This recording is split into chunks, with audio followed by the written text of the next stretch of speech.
দিদির দুধ অ্যাপের মাধ্যমে তৃণমূলের বাংলার ভোট রক্ষা কর্মসূচি শুরু হলো আজ থেকে অর্থাৎ বৃহস্পতিবার পূর্ব মেদিনীপুরের কাঁথি সাংগঠনিক জেলা তৃণমূল কংগ্রেসের সভাপতি পীযূষকান্তি পণ্ডা কাঁথিতে জেলা তৃণমূল কংগ্রেসের কার্যালয়ে সাংবাদিক বৈঠক করে এমনটাই জানিয়েছেন। ফেব্রুয়ারি আমাদের সকলের প্রিয় মুখ্যমন্ত্রী বাংলার অগ্নিকন্যা মমতা বন্দ্যোপাধ্যায় নেতাজি ইন্ডোর স্টেডিয়ামে তার সহযোদ্ধা সহকর্মীদের আমন্ত্রণ জানিয়েছিলেন। সেখানে তিনি আমাদেরকে যে কথাটা মূলত বলেছেন, বাংলার ভোটকে রক্ষা করতে হবে,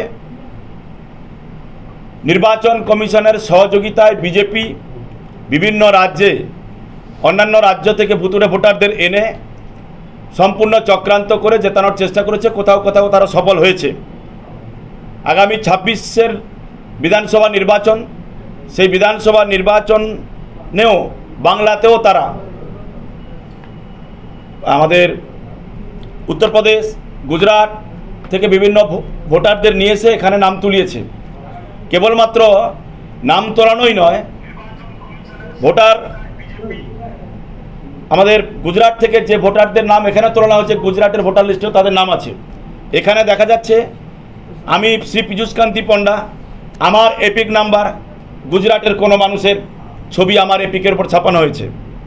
এই ধরনের ঘটনা ঘটিয়ে তারা বাংলার ভোটকে কলঙ্কিত করতে চাইছে এবং চক্রান্ত করে তারা এখানে ক্ষমতায় আসতে চাইছে।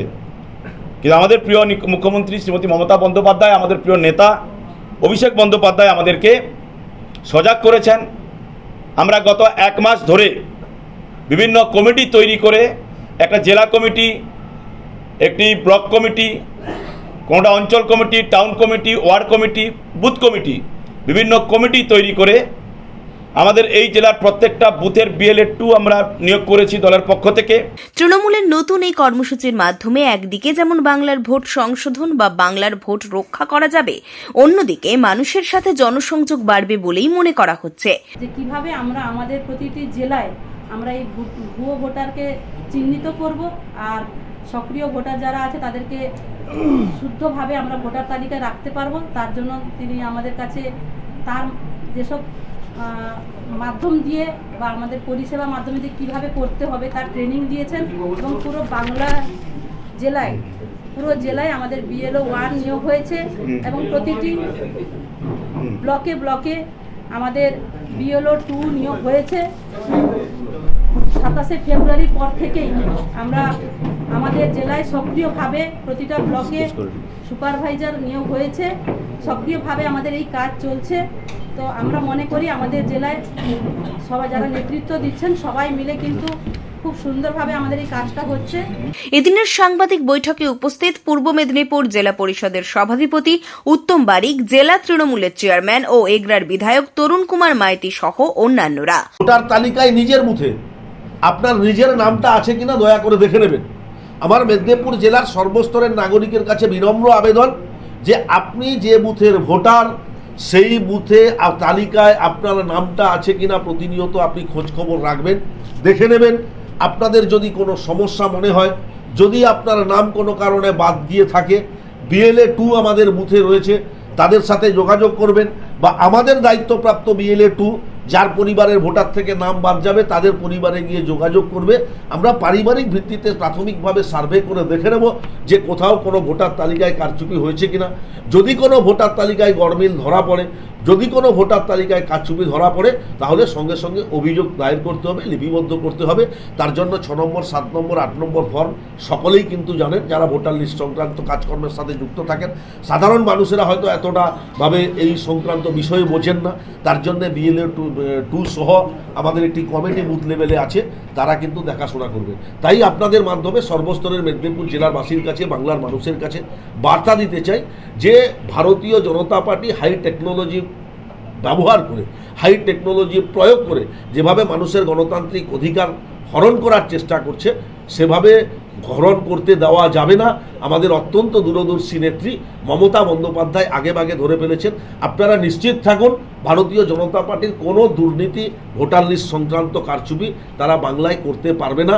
যতক্ষণ আমাদের নেত্রী মমতা বন্দ্যোপাধ্যায় আছেন, তিনি বাংলার 10.5 কোটি মানুষের পাশে অতন্ত্র প্রহরীর মতো পাহারা দিচ্ছেন যে কোনোভাবে অসাংবিধানিক পদ্ধতি প্রয়োগ করে আমাদের বাংলার মানুষের গণতান্ত্রিক অধিকারকে হরণ করা যাবে না।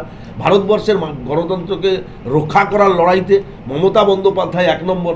আপনারা জানেন বাংলা থেকে গিয়ে বাংলার বাঘিনী মমতা বন্দ্যোপাধ্যায় দিল্লির দরবারে কেন্দ্র সরকারের চোখে আঙুল দিয়ে কৃষক আন্দোলনের সময় প্রমাণ করেছিলেন যে এই কেন্দ্র সরকার যে কৃষক আন্দোলন বা কৃষি বিল নিয়ে এসছেন সেটা কৃষকের পরিপন্থী, কৃষকের বিরুদ্ধে যাবে। তখন কিন্তু ভারতবর্ষের কেন্দ্র সরকার বুঝতে পারেননি। লাগাতার 1.5 বছর ধরে যখন কৃষকরা দিল্লির রাজপথে আন্দোলন করছেন, পাঞ্জাব, হরিয়ানা, রাজস্থান, দিল্লি থেকে বিভিন্ন কৃষকেরা গিয়ে 1.5 বছর পরে কৃষকের সভায় গিয়ে ভারতবর্ষের বর্তমান যিনি প্রধানমন্ত্রী নরেন্দ্র মোদীজি, তিনি দাঁড়িয়ে বললেন যে আমাদের এই কৃষি বিল আমরা বুঝতে পারিনি, বুঝতে অসুবিধা হয়েছে, যে আমাদের এইটা কৃষকের ক্ষতি করবে, আমরা 1.5 বছর পরে কৃষকের সভায় এসে সেই বিল প্রত্যাহার করব, কথা দিচ্ছি। ভারতবর্ষের প্রধানমন্ত্রী গিয়ে কথা দিলেন।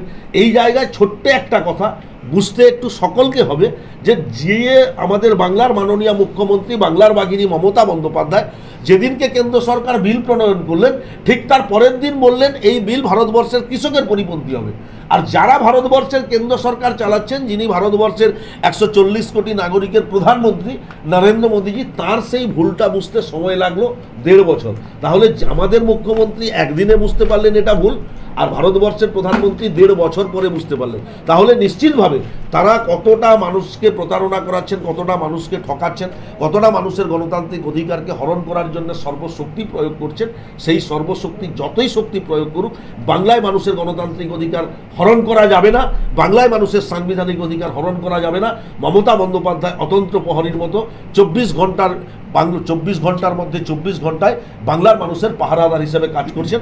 সকলে ভালো থাকবেন, নমস্কার। রঞ্জন মাইতির রিপোর্ট, খবর বিসিবিএস।